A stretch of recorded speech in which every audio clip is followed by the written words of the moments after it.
বিপদের মধ্যে ফের বিপদ। কিছুক্ষণ আগেই ভয়ঙ্কর ভূমিকম্পে কেঁপে উঠল পাকিস্তান। ভয়ঙ্কর এই ভূমিকম্পের জেরে সকলেই দ্রুত ঘর থেকে বাইরে বেরিয়ে আসেন। গোটা এলাকা জুড়ে ব্যাপক আতঙ্কের সৃষ্টি হয়েছে। আতঙ্কে রীতিমতো ছোটাছুটি, দিশেহারা এলাকাবাসী। আজ এই ভূমিকম্প কখন ঘটেছে, কতটা ক্ষয়ক্ষতি হয়েছে, এই মুহূর্তে কী খবর পাওয়া যাচ্ছে, সবই বিস্তারিত জানিয়ে দেবো এই খবরে। বিস্তারিত জানতে খবরটি অবশ্যই শেষ পর্যন্ত দেখবেন আর আমাদের চ্যানেলটি সাবস্ক্রাইব করে আমাদের সঙ্গে থাকবেন। আজ মঙ্গলবার কাক ভোরেই ভূমিকম্পে কেঁপে উঠল একের পর এক দেশ। ভোররাতে পাকিস্তান, চীন এবং পাপুয়া নিউগিনিতে শক্তিশালী ভূমিকম্প আঘাত হানে।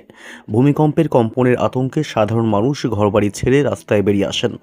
বর্তমানে এই তিন দেশে কোনো বড়সড় ক্ষয়ক্ষতির খবর এখনও পর্যন্ত মেলেনি। সবচেয়ে বেশি তীব্রতার ভূমিকম্প হয়েছে পাপুয়া নিউগিনিতে। ন্যাশনাল সেন্টার ফর সিসমোলজির মতে আজ ভোর 3:38 পাকিস্তানে ভূমিকম্প আঘাত হানে, যার তীব্রতা রিক্টার স্কেলে ছিল 4.2। পাকিস্তানে ভূমিকম্পে এখনও পর্যন্ত কোনো ক্ষয়ক্ষতির খবর মেলেনি। ন্যাশনাল সেন্টার ফর সিসমোলজির মতে আজ ভোর 3:45 চীনের বিতর্কিত এলাকা জিজাং এর রিক্টার স্কেলে 5.0 মাত্রার ভূমিকম্প হয়।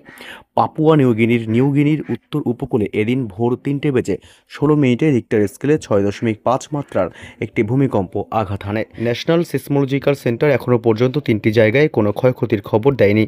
তবে তিন দেশের বিরাট অংশের সাধারণ মানুষ আতঙ্কিত হয়ে পড়েন। প্রসঙ্গত, সম্প্রতি ভারতের একের পর এক রাজ্যে মৃদু ভূমিকম্প হয়েছে। এক সপ্তাহ আগে মহারাষ্ট্রের হিঙ্গারি এলাকায় সাত সকালেই কেঁপে ওঠে মাটি। রিক্টার স্কেলে কম্পনের মাত্রা ছিল 3.5। মৃদু এই ভূমিকম্পে বড় কোনো ক্ষয়ক্ষতির খবর মেলেনি। এর আগেও নভেম্বরের 19 তারিখে আন্দামানেও ভূমিকম্প অনুভূত হয়। রিক্টার স্কেলের সেই ভূমিকম্পের মাত্রা ছিল 4.5। সেই ভূমিকম্পেও বড়সড় কোনো ক্ষয়ক্ষতির খবর মেলেনি।